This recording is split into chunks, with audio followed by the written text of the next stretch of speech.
जय जगत गुरु जय भारत। भाइयों और बहनों, कौन कहता है कि हिंदुस्तान में 80% हिंदू रहते हैं। जगत गुरु संत रामपाल जी के फॉलोअर्स को छोड़कर हिंदुस्तान में एक भी व्यक्ति असल में हिंदू नहीं है, बल्कि काफिर हैं, काफिर। इस देश के चारों शंकराचार्य, सभी आचार्य, राम भद्राचार्य, मंडलेश्वर, महामंडलेश्वर, श्री श्री 1008 वाले फर्जी जगत गुरु, गिरी, पुरी, नागा, ओघड़ और वैष्णव साधु संत महात्मा, जिन्हें देश की जनता सनातन धर्म का रक्षक मानती है, मैं पवन दास, बाबा रामपाल का अदना सा भगत, सोशल मीडिया पर खुलेआम सनातन धर्मशास्त्रों के विरुद्ध ज्ञान देने वाले इन सभी बाबाओं को प्रेम पूर्वक देश हित में शास्त्रार्थ के लिए चुनौती देता हूं। यदि इनमें से कोई एक भी अपने आप को मुझ पवन दास के साथ किसी भी नेशनल टीवी चैनल पर लाइव डिबेट में सही मायने में हिंदू साबित करके दिखा दे कि हम हिंदू संत हैं, खुलेआम देश की जनता के सामने कह रहा हूं, यदि इन्होंने स्वयं को हिंदू साबित कर दिया तो मेरा मुंह होगा और इनका पेशाब। और यदि ये लोग ऐसा नहीं कर पाए तो इन सभी तथाकथित धर्मगुरुओं को सृष्टि में प्रथम पूजनीय पूर्ण परमेश्वर सतगुरु रामपाल जी भगवान से दीक्षा लेकर उनका शिष्य बनना होगा, ताकि अगले जन्मों में ये धर्म के दुश्मन शास्त्र विरुद्ध साधना करके स्वयं भी पशु योनियों में गधे, कुत्ते, सुअर बनकर महाकष्ट भोगने से बचें और देश की करोड़ों की भोली भाली जनता को भी बचाएं। इन धर्म गुरुओं को असल में हिंदू की क्या पहचान है ये भी नहीं पता। हिंदू की परिभाषा क्या है, किसे कहते हैं हिंदू, चलिए आपको समझा देते हैं ताकि डिबेट में आपको आसानी होगी। पहली पहचान, हिंदुस्तान में निवास करने वाले जिस स्त्री पुरुष का कोई गुरु नहीं है, गुरु भी तत्वदर्शी हो, जिसे मात्र वेद, गीता और पुराणों का ही नहीं बल्कि पूरे विश्व के सभी धर्म ग्रंथों का पूर्ण ज्ञान हो, जिसे विश्व की लगभग 2700 से ऊपर भाषाओं का पूर्ण ज्ञान हो। और ऐसा तत्वदर्शी गुरु एक समय में धरती पर एक ही होता है।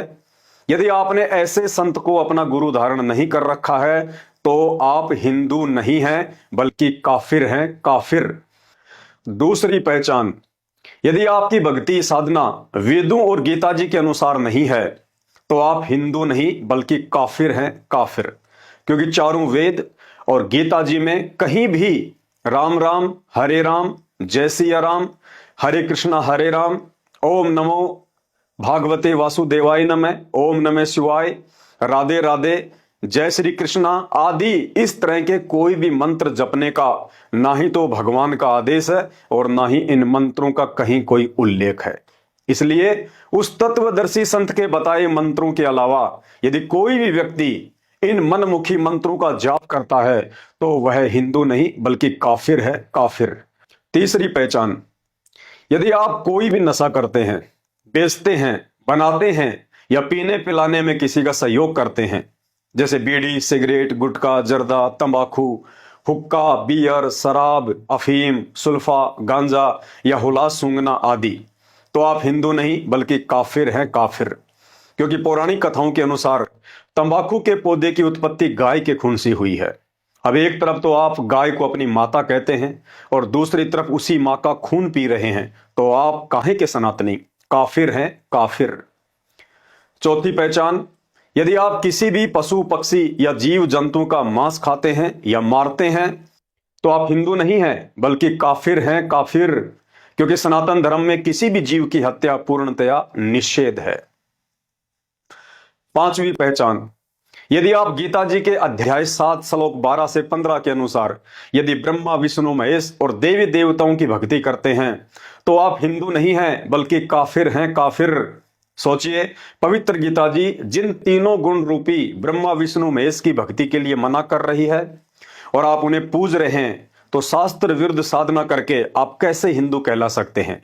इस विषय पर विस्तृत जानकारी के लिए यूट्यूब पर परम पूज्य सतगुरु रामपाल जी के सत्संग सुनिए।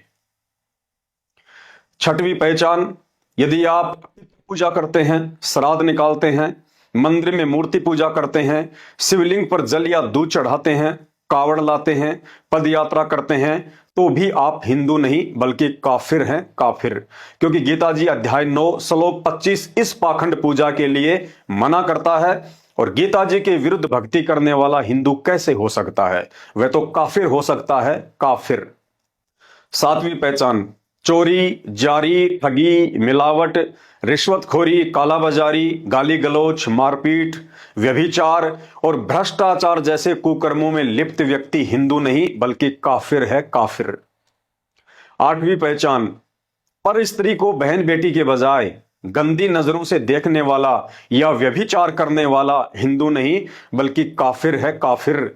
शास्त्र कहते हैं, पर नारी को देखिए बहन बेटी के भाव, कहे कबीर काम नाश का यही सहज उपाय। नौवीं पहचान, जो व्यक्ति ब्याज पर पैसा उधार देता है वो हिंदू नहीं बल्कि काफिर है, काफिर। क्योंकि ब्याज पर पैसा देने का मतलब है जख्मी जानवर की पीठ पर बैठकर कौवे की तरह चोंच से उसके दर्द की परवाह किए बिना उसका मांस खाना। क्योंकि ब्याज पर पैसा वही इंसान लेता है जो असहाय, दुखी या कर्जवान होता है।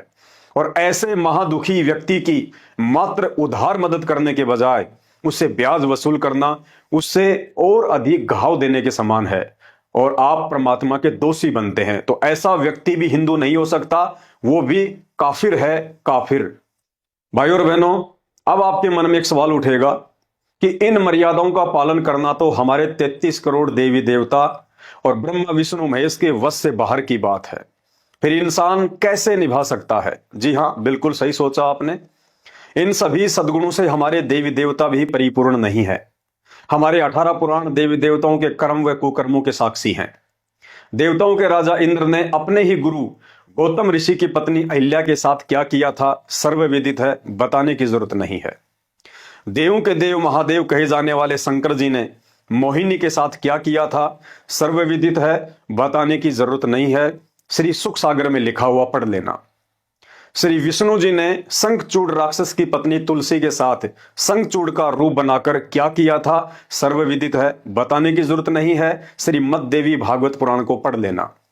श्री ब्रह्मा जी ने अपनी ही पुत्री सरस्वती के साथ क्या कुकर्म किया था सर्वविदित है, बताने की जरूरत नहीं है। श्री ब्रह्म वैवर्त पुराण में पढ़ लेना। श्री कृष्ण जी ने कुब्जा का कुब्ज ठीक करके उसके घर जाकर उसके साथ क्या किया था सर्वविदित है, बताने की जरूरत नहीं है। श्री सुख सागर में पढ़ लेना। आपको इस तरह के और भी सैकड़ों प्रमाण हमारे परम आदरणीय देवी देवताओं के रास लीलाओं के मिल जाएंगे। भाइयों और बहनों, कारण एक ही था, इन देवी देवताओं को भी आपकी तरह तत्वदर्शी संत नहीं मिला जो अपना पवित्र ज्ञान, सच्चे मंत्र और आशीर्वाद देकर उन्हें उत्तम चरित्र वाला बनाकर मोक्ष का अधिकारी बना देता। और निसंदेह वर्तमान में धरती पर यह परम सौभाग्य सिर्फ जगत गुरु तत्वदर्शी संत शिरोमणि सतगुरु रामपाल जी भगवान के भक्तों को ही प्राप्त है। क्योंकि हम उसी तत्वदर्शी संत की शरण में हैं जिन्होंने आज लाखों की संख्या में हम भगत भाई बहनों को देवताओं से भी उत्तम चरित्र वाला बना दिया। परमात्मा कबीर जी कहते हैं, बलिहारी गुरु आपना घरी घरी सौ सौ बार और मानो से देवता किया करत न लाई बार।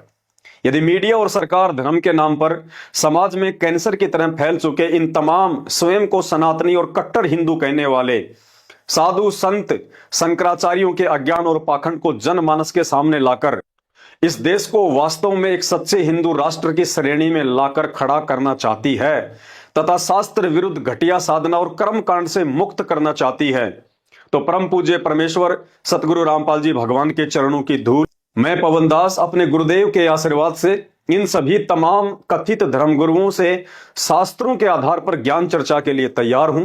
और यदि ज्ञान से नहीं मानेंगे तो मैं पवनदास अपने इष्ट सतगुरु रामपाल जी भगवान की भक्ति की शक्ति से भी पूर्णतया साबित कर दूंगा कि वर्तमान में धरती पर यदि कोई एकमात्र पूर्ण गुरु और पूर्ण परमात्मा है तो सिर्फ सतगुरु रामपाल जी हैं, जिनकी भक्ति और शक्ति के आगे ब्रह्मा विष्णु महेश तो छोड़िए, दुर्गा जी, काल और महाकाल भी ऊंट के मुंह में जीरे के समान नहीं है।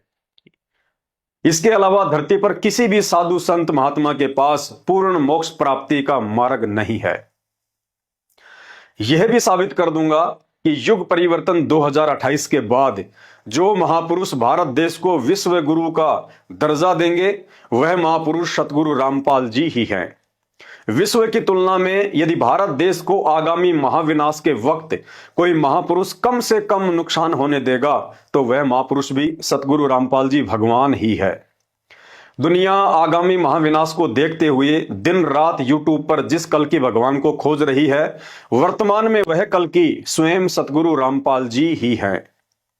युग परिवर्तन 2028 तथा महाविनाश के बाद जिस महापुरुष के हाथों में पूरे विश्व की बागडोर होगी, जो महापुरुष पुनः सनातन धर्म का परचम लहराएगा, हिंदू मुस्लिम सिख ईसाई इन सभी संप्रदायों को पुनः सनातन धर्म से जोड़ेगा, वह महापुरुष भी एकमात्र सतगुरु रामपाल जी भगवान ही है। जो महापुरुष आज धरती पर हिंदुओं का राम, मुसलमानों का अल्लाह, सिखों का वाहेगुरु और ईसाइयों का सच्चा मसीह बनकर साक्षात प्रकट है और लीला कर रहा है, जिन्हें आप जिला हिसार हरियाणा की जेल में बैठा देखकर मजाक उड़ाते हैं, वह महापुरुष भी सतगुरु रामपाल जी भगवान ही है। और जिस लीलाधर दिव्य महापुरुष पूर्ण ब्रह्म परमात्मा सतगुरु रामपाल जी भगवान को समझना देवी देवताओं के वश की बात नहीं है, फिर उन्हें आप और हमारे जैसे कलयुगी सामान्य प्राणी भला कैसे समझ सकते हैं।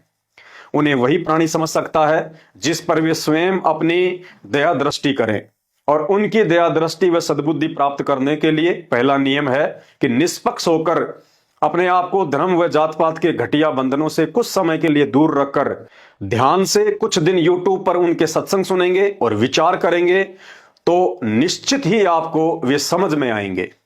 भाई और बहनों, आज आप शिक्षित हैं, सोशल मीडिया का जमाना है, आप इतना तो विचार कर ही सकते हैं कि आज तक हिंदुस्तान में किसी भी संत के शिष्य की हिम्मत नहीं हुई जिसने खुलेआम देश के चारों शंकराचार्यों सहित तमाम धर्म गुरुओं को अपने अपने इष्ट की भक्ति की शक्ति को साबित करने के लिए चुनौती दी हो।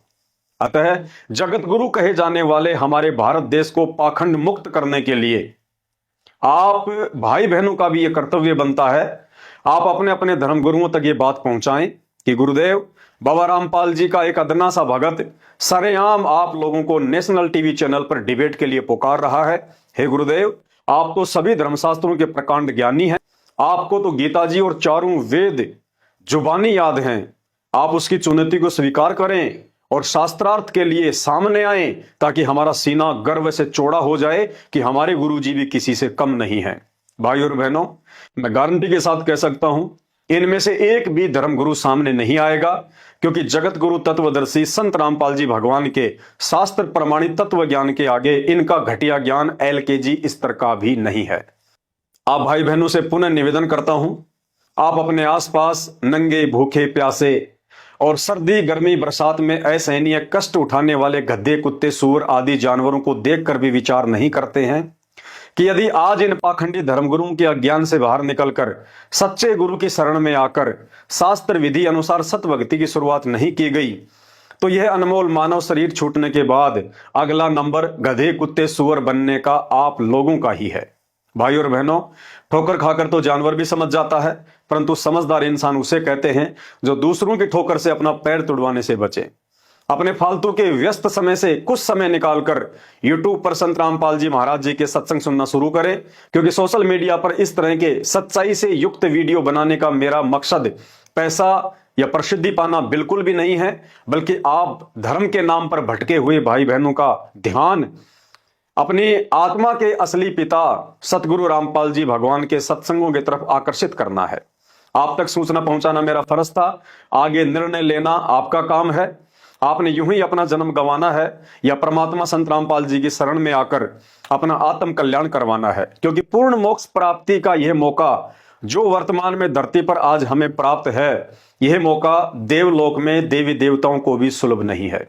ऐसे तत्वदर्शी गुरु की शरण प्राप्त करने के लिए ब्रह्मांड की वो बड़ी बड़ी शक्तियां भी तरस रही हैं, क्योंकि पूर्ण मोक्ष प्राप्ति का सौभाग्य सिर्फ उसी समय संभव होता है जब आपका इस पृथ्वी लोक पर मानव शरीर हो और तत्वदर्शी संत की शरण प्राप्त हो। अन्यथा चाहे देव महादेव बन जाना, अंत में 84 लाख योनियों में जाकर महाकष्ट भोगने से आपको कोई भी नहीं बचा पाएगा। जय जगत गुरु, जय भारत। बंदी छोड़ सतगुरु रामपाल जी भगवान की जय हो।